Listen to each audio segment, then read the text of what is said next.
Welcome to wishful ಅಡುಗೆ ಮನೆ. ಇವತ್ತು ಪುರಿಯಿಂದ ಸ್ಪೆಷಲ್ ಪ್ರತಿಭಾ. ಹೌದು, ಇವತ್ತು ಪುರಿಯಿಂದ ಒಂದು ಡಿಫ್ರೆಂಟ್ ಮತ್ತು ಯುನೀಕ್ ರೆಸಿಪಿನ ಮಾಡೋಣ.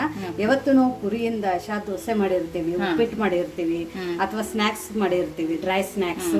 ಸೊ ಇವತ್ತೇ ಈ ಪುರಿಯಿಂದ ಒಂದು ತುಂಬಾ ಡಿಫ್ರೆಂಟ್ ಆಗಿ ಒಂದು ರೆಸಿಪಿನ ಮಾಡೋಣ. ಸೊ ಇಲ್ಲಿ ನಾನು ಒಂದು ಬೌಲ್ ಅಷ್ಟು ಪುರಿನ ತಗೊಂಡಿದ್ದೀನಿ. ಕಪ್ ಮೆಜರ್ಮೆಂಟ್ ಇಂದ ನೋಡಿದ್ರೆ 3 ಕಪ್ ಪುರಿ ಇದೆ. ಇದು ಕ್ವಾಂಟಿಟಿ ಏನು ಅಷ್ಟೇ ತಗೋಬೇಕಂತೇನಿಲ್ಲ, ನೀವು ಎಷ್ಟು ಬೇಕು ಅಷ್ಟು ಹಾಕೋಬಹುದು. ಸೊ ಈಗ ಸದ್ಯಕ್ಕೆ ಇದು ಪುರಿ ಪಕ್ಕಕ್ಕೆ ಇಡೋಣ. ನೆಕ್ಸ್ಟ್ ಏನ್ ಮಾಡೋದು ಅಂತ ನೋಡೋಣ.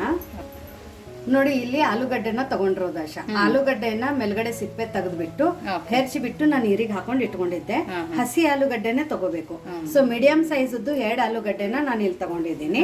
ಸೊ ಇವಾಗ ಇದು ಆಲೂಗಡ್ಡೆನ ನಾವು ಒಳಗಡೆ ನೀರನ್ನ ತಕೊಂಡ್ಬಿಟ್ಟು ಒಂದು ಬೌಲಕ್ಕೆ ಹಾಕೋಬೇಕು. ನೋಡಿ, ಆಲೂಗಡ್ಡೆನ ಇದ್ರ ಒಳಗಡೆ ಹಾಕೊಳ್ಳೋಣ. ನಾವು ಹೆರ್ಚಿಬಿಟ್ಟು ಪಕ್ಕಕ್ಕೆ ಹಂಗೆ ಇಟ್ರೆ ಕರಿ ಹೊಡೆಯುತ್ತೆ. ಹಂಗಾಗಿ ಹೌದು, ಹಂಗಾಗಿ ಒಂದ್ ಸ್ವಲ್ಪ ನೀರಲ್ಲಿ ಉಪ್ಪು ಹಾಕಿ ನೆನ್ಸಿಟ್ಟಿದ್ದೆ. ಸಣ್ಣದಾಗಿ ಕಟ್ ಮಾಡ್ಕೊಂಡಿರುವಂತ ಈರುಳ್ಳಿನ ಹಾಕೋತಾ ಇದ್ದೀನಿ. 2 ಈರುಳ್ಳಿ ಇದೆ ಪ್ರತಿಭಾ. 2 ಈರುಳ್ಳಿ ಇದೆ ಆಶಾ. ಸ್ವಲ್ಪ ಈರುಳ್ಳಿ ಹಾಕೊಂಡಿದ್ರೆ ಚೆನ್ನಾಗಿ ಫ್ಲೇವರ್ ಕೊಡುತ್ತೆ. ಅದ್ರ ಜೊತೆ 1-2 ಹಸಿಮೆಣಸಿನ್ಕಾಯಿ. ಇಲ್ಲಿ ನೋಡಿ, ಕರಿಬೇವದ್ದು ಚಿಕ್ಕ ಚಿಕ್ಕದ ಎಲೆನ ತಗೊಂಡಿದ್ದೀನಿ. ದಪ್ಪ ಎಲೆ ಇದ್ರೂ ಕಟ್ ಮಾಡಿ ಹಾಕೋಬಹುದು. ಸೊ ಈ ತರ ಕಟ್ ಮಾಡಿದ್ರೆ ಒಳ್ಳೆ ಫ್ಲೇವರ್ ಕೊಡುತ್ತೆ. ಇದಕ್ಕೇನೆ 1 ಕಪ್ಪದಷ್ಟು ಕಡಲೆ ಹಿಟ್ಟು. ನೋಡಿ, ಒಂದು ಸ್ವಲ್ಪ ಓಂ ಕಾಳನ್ನ ಹಾಕೊಳ್ಳೋಣ. ಸ್ವಲ್ಪ ಬಿಳಿ ಎಳ್ಳು, 1-2 ಸ್ಪೂನ್ ಅಷ್ಟು ಇದೆ ಬಿಳಿ ಎಳ್ಳು, ತುಂಬಾ ಒಳ್ಳೆ ಫ್ಲೇವರ್ ಕೊಡುತ್ತೆ. ಒಂದು ಅರ್ಧ ಸ್ಪೂನ್ ಅಷ್ಟು ಧನಿಯಾ ಪೌಡರ್, ಅರ್ಧ ಸ್ಪೂನ್ ಅಷ್ಟು ಜೀರಿಗೆ, ಸ್ವಲ್ಪ ಅರಿಶಿಣದ ಪುಡಿ, ಆಮೇಲೆ ಹಸಿ ಮೆಣಸಿನ್ಕಾಯಿ ಬೇರೆ ಹಾಕೊಂಡಿದ್ದೀವಿ. ಹೌದು, ಅದ್ರ ಜೊತೆ ಒಂದ್ ಸ್ವಲ್ಪ ಕೆಂಪು ಖಾರದ ಪುಡಿ ಹಾಕೋತಾ ಇದ್ದೀನಿ.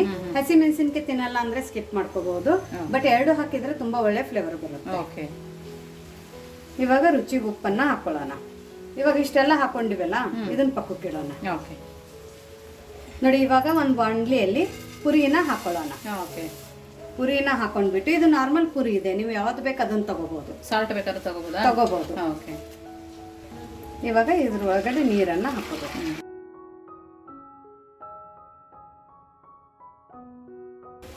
ನೆನೆಯಕ್ಕೆ ಇಡಂಗಿಲ್ಲ ಅಲ್ಲ? ನೆನೆಯೋಕೆ ಇಡೋಂಗಿಲ್ಲ, ಬರೀ ಒಂದ್ಸರ್ತಿ ಇದನ್ನ ತೊಳೆದ್ ಬಿಡ್ಬೇಕಷ್ಟೇ. ಒಳಗಡೆ ಡಸ್ಟ್ ಇರೋದ್ರಿಂದ ನಾವು ಇದು ತೊಳ್ಕೊಬೇಕು. ಜಾಸ್ತಿ ಹೊತ್ತು ನೆನಿಬಾರ್ದು ಇದು. ನೋಡಿ, ಒಂದ್ಸರ್ತಿ ಕ್ಲೀನ್ ಆಯ್ತಲ್ಲ ಆಶಾ. ಇವಾಗ ಮೇಲ್ಗಡೆಯಿಂದ ಇದನ್ನ ತಕ್ಕೋಬೇಕು. ಇವಾಗ ಇದು ತಕ್ಕೊಂಡ್ಬಿಟ್ಟು ಇದೇ ಬಾಣ್ಲಿಗೆ ಹಾಕೋಬೇಕು. ತುಂಬಾ ಡಿಫ್ರೆಂಟ್ ರೆಸಿಪಿ ಇದೆ ಅಲ್ಲ ಆಶಾ? ಹೌದು, ತುಂಬಾನೇ ಡಿಫ್ರೆಂಟ್ ಆಗಿದೆ. ನೀವು ಈ ತರ ರೆಸಿಪಿ ನಿಮ್ಮ ಮನೇಲಿ ಮಾಡ್ತಿದ್ರೆ ಯಾವ ತರ ಮಾಡ್ತೀರಾ ಅಂತಾನು ಕಮೆಂಟ್ ಮೂಲಕ ತಿಳಿಸಿ. ಇನ್ನು ನೀವು ಯಾರು ನಮ್ದು ವಾಟ್ಸಪ್ ಗ್ರೂಪ್ ಲಿಂಕ್ ಅನ್ನ ಜಾಯಿನ್ ಆಗಿಲ್ಲ ಅಂದ್ರೆ ಡಿಸ್ಕ್ರಿಪ್ಷನ್ ಬಾಕ್ಸ್ ಅಲ್ಲಿ ವಾಟ್ಸಪ್ ಗ್ರೂಪ್ ಲಿಂಕ್ ಅನ್ನ ಕೊಟ್ಟಿದ್ದೀನಿ. ಆ ಲಿಂಕ್ ಮೇಲೆ ಕ್ಲಿಕ್ ಮಾಡಿದ್ರೆ ಸಾಕು, ನೀವು ನಮ್ಮ ಗ್ರೂಪಿಗೆ ಕನೆಕ್ಟ್ ಆಗ್ತೀರಾ. ಇಲ್ಲ 1 to 1 ಮೆಸೇಜ್ ಮಾಡಿ ನಿಮ್ಗೆ ಏನೇ ಕ್ವೆರೀಸ್ ಅನ್ನ ಕೇಳಬೇಕು ಅಂದ್ರೆ ವಾಟ್ಸಪ್ ನಂಬರು ಕೂಡ ಕೊಟ್ಟಿದ್ದೀವಿ, ಅದರಲ್ಲಿ ನೀವು ಮೆಸೇಜ್ ಮಾಡಬಹುದು. ಸೊ ಇವಾಗ ನೋಡಿ, ಪುರಿ ಎಲ್ಲ ಹಾಕೊಂಡದ ನಂತರ ಆಶಾ, ಇದಕ್ಕೆ ಸದ್ಯಕ್ಕೆ ನೀರ್ ಹಾಕೊಳ್ಳೋ ಅವಶ್ಯಕತೆ ಇಲ್ಲ. ಯಾಕಂದ್ರೆ ಆಲೂಗಡ್ಡೆ ಒಳಗಡೆ ನೀರಿರುತ್ತೆ ಮತ್ತು ಪುರಿನೂ ಹಸಿದಿರುತ್ತೆ. ಸೊ ಹಂಗಾಗಿ ಇದನ್ನ ನಾವು ಈಗ ನೀಟಾಗಿ ಮಿಕ್ಸ್ ಮಾಡ್ಕೋಬೇಕು. ಇದಕ್ಕೇನು ಮೊಸರಾಗ್ಲಿ, ಸೋಡಾ ಆಗ್ಲಿ, ಏನೋ ಆಗ್ಲಿ ಯಾವುದು ನಾವು ಬಳಸ್ತಾ ಇಲ್ಲ. ಇದನ್ನ ನಾವು ನೀಟಾಗಿ ಕಲಿಸ್ಕೊಂಡು ಬರೋಣ. ಸೊ ನೋಡಿ, ಇದನ್ನ ನೀಟಾಗಿ ಈ ತರ ಕ್ಯೂಚ್ಬಿಟ್ಟು ಹಿಟ್ಟನ್ನ ಕಲಿಸ್ಕೋಬೇಕು. ಇದಕ್ಕೆ ಆಶಾ ಒಂದು ಸ್ವಲ್ಪ ಕೊತ್ತಂಬರಿ ಸೊಪ್ಪನ್ನ ಹಾಕೊಳ್ಳೋಣ. ನೋಡಿ, ಕೊತ್ತಂಬರಿ ಸೊಪ್ಪು ಒಂದು ಸ್ವಲ್ಪ ಜಾಸ್ತಿ ಹಾಕೊಂಡಿದ್ರೆ ಒಳ್ಳೇದು, ತುಂಬಾ ಒಳ್ಳೆ ಫ್ಲೇವರ್ ಕೊಡುತ್ತೆ. ಇದನ್ನ ನೀಟಾಗಿ ಕಲಿಸ್ಕೊಳ್ಳೋಣ. ಕೊತ್ತಂಬರಿ ಸೊಪ್ಪು ಹಾಕಿದ ನಂತರ ಇದ್ರ ಲುಕ್ಕೇ ಚೇಂಜ್ ಆಯ್ತು. ಹೌದು, ಕಲರ್ ಎಷ್ಟು ಚೆನ್ನಾಗಿ ಕಾಣಿಸ್ತದೆ ಅನ್ಕೋತಿಲ್ಲ? ಹೌದು, ತುಂಬಾ ಒಳ್ಳೆ ಘಮ ಬರ್ತಾ ಇದೆ. ಮಳೆಗಾಲಲ್ಲಿ, ಚಳಿಗಾಲಲ್ಲಿ ತಿನ್ನೋಕೆ ಒಳ್ಳೆ ರೆಸಿಪಿ. ಮಕ್ಕಳು ಸ್ಕೂಲಿಂದ ಬಂದಾಗ ಈ ತರ ಒಂದು ಪುರಿದು ತುಂಬಾ ಡಿಫ್ರೆಂಟ್ ಆಗಿ ನೀವು ರೆಸಿಪಿನ ಮಾಡ್ಕೋಬಹುದು. ಸೊ ನೋಡಿ, ಇವಾಗ ಇದಾಯ್ತಲ್ಲ, ಇದನ್ನ ಈ ತರ ತಗೊಳೋದು ಅಷ್ಟೇ. ಹಿಂಗೆ ಉಂಡೆ ತರ ಮಾಡ್ಕೊಳ್ಳೋದು. ಚಿಕ್ಕ ತುಂಬಾ ದೊಡ್ಡದಾಗಿ ಮಾಡ್ಕೊಳ್ಳೋದಿಲ್ಲ, ಯಾಕಂದ್ರೆ ಸೋಡಾ ಹಾಕೊಂಡಿಲ್ಲಲ್ಲ, ಒಳಗಡೆ ತನಕ ಬೇಯಬೇಕು. ನೋಡಿ, ಈ ತರ ಸಣ್ಣ ಉಂಡೆ ಮಾಡ್ಕೊಂಡ್ರೆ ಸಾಕು. ಇದನ್ನ ಈ ತರ ಮಾಡ್ಕೊಂಡ್ಬಿಟ್ಟು ನೋಡಿ, ಎಣ್ಣೆ ಮೀಡಿಯಂ ಫ್ಲೇಮ್ ಅಲ್ಲಿ ಬಿಸಿ ಆಗಿದೆ, ತುಂಬಾ ಜಾಸ್ತಿ ಬಿಸಿ ಆಗಬಾರ್ದು. ಸ್ವಲ್ಪ ಲೋ ಟು ಮೀಡಿಯಂ ಫ್ಲೇಮ್ ಅಲ್ಲಿನೇ ಹಾಕೊಳ್ಳೋಣ.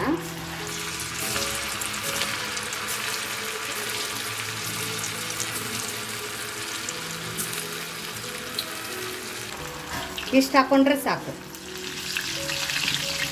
ಸೊ ಇದನ್ನ ನಾವು ಫ್ಲೇಮನ್ನು ಮೀಡಿಯಂ ಫ್ಲೇಮಲ್ಲಿನೇ ಇಟ್ಕೋಬೇಕು ಆಶಾ. ಹೈ ಫ್ಲೇಮಲ್ಲಿ ಇಟ್ಕೋಬಾರ್ದು. ಸೊ ಇಟ್ಟೇ ಇಟ್ಕೊಂಡು ಮೀಡಿಯಂ ಫ್ಲೇಮಲ್ಲಿ ಕರ್ಕೊಳ್ಳೋಣ. ಒಳಗಡೆ ತನಕ ತುಂಬ ಚೆನ್ನಾಗಿ ಬೇಯುತ್ತೆ, ಯಾಕಂದರೆ ಕಡಲೆ ಹಿಟ್ಟು ಹಾಕಿದ್ವಲ್ಲ. ಹೌದು, ಹಾಗಾಗಿ ನೋಡಿ ಎಷ್ಟು ಚೆನ್ನಾಗಿ ಕಾಣ್ತಾ ಇದೆ ನೋಡಿ. ಸೊ ಇದನ್ನ ಒಂದು ಸ್ವಲ್ಪ ರೆಡಿಶ್ ಬ್ರೌನ್ ಆಗೋ ತನಕ ಕರಿಬೇಕು ಆಶಾ. ಸ್ವಲ್ಪ ಕೆಂಪು ಕಲರ್ ಬರಬೇಕಲ್ಲ. ಸೊ ಮೀಡಿಯಂ ಫ್ಲೇಮಲ್ಲಿ ಇಟ್ಕೊಂಡು ಸ್ವಲ್ಪ ಕೆಂಪು ಕಲರ್ ಆಗೋ ತನಕ ಕರ್ಕೊಂಡು ಬರೋಣ. ಓಕೆ ನೋಡಿ, ಈ ಥರ ಕೆಂಪು ಕಲರ್ ಬಂದಮೇಲೆ ತಕ್ಕೋಬೇಕು.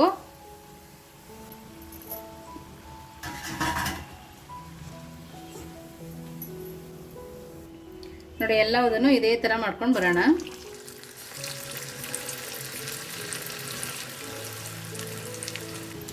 ನೋಡಿ ಎಲ್ಲವುದನ್ನು ಇದೇ ಥರ ಕರ್ಕೊಂಡು ಬಂದಿದ್ದೀವಿ. ಇದನ್ನ ಬಿಸಿ ಬಿಸಿ ಸರ್ವ್ ಮಾಡೋಣ ಆಶಾ. ಓಕೆ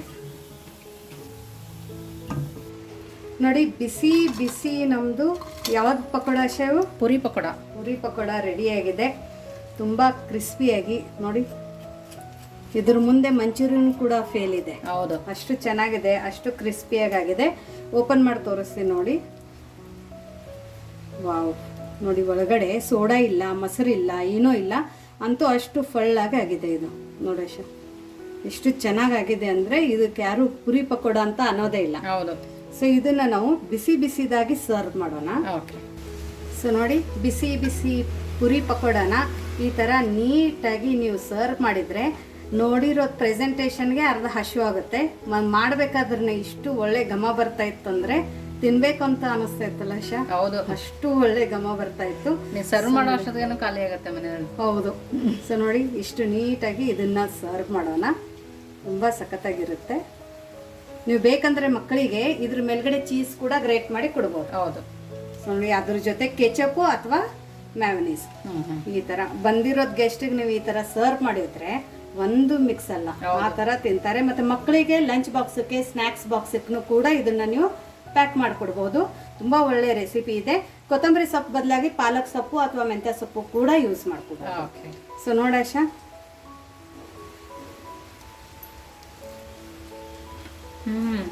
ಗರಿ ಗರಿಯಾಗಿದೆ ಪ್ರತಿಭಾ. ಚೆನ್ನಾಗೈತಾ? ಪುರಿಯಿಂದ ಅಂತ ಯಾರು ಹೇಳಲ್ಲ ಪ್ರತಿಭಾ. ಹೌದಾ? ಆಲೂಗಡ್ಡೆ ಸಿಗ್ತಾ ಇದೆಯಾ? ಏನೂ ಸಿಗ್ತಾ ಇಲ್ಲ, ನೀಟಾಗಿ ಅದೊಂಥರ ಸೂಪರ್ ಆಗಿ ಅನ್ನಿಸ್ತದೆ. ಫ್ಲೇವರ್ ತುಂಬ ಚೆನ್ನಾಗಿದೆ. ಫ್ಲೇವರ್ ತುಂಬ ಚೆನ್ನಾಗಿದೆ. ಓಕೆ. ಸೊ ನಿಮಗೆ ಇವತ್ತಿಂದ ಈ ರೆಸಿಪಿ ಹೇಗೆ ಅನ್ನಿಸ್ತು ಅಂತ ಕಮೆಂಟ್ ಮೂಲಕ ತಿಳಿಸಿ. ಸೊ ಪುರಿದು ಇನ್ನಷ್ಟು ನಿಮಗೆ ರೆಸಿಪಿನ ಈ ಥರ ಯುನೀಕ್ ಆಗಿ ಮತ್ತು ಡಿಫ್ರೆಂಟ್ ಆಗಿ ಬೇಕಂದ್ರೂ ಕೂಡ ನೀವು ನಮಗೆ ಕಮೆಂಟ್ ಮೂಲಕ ತಿಳಿಸ್ಬೋದು. ಮತ್ತೆ ಸಿಗೋಣ ಇದೇ ಥರ ಹೊಸ ಹೊಸ ರೆಸಿಪಿ ಜೊತೆ. ವಿಶ್ಫುಲ್ ಅಡುಗೆ ಮನೆಯಲ್ಲಿ. Thank you.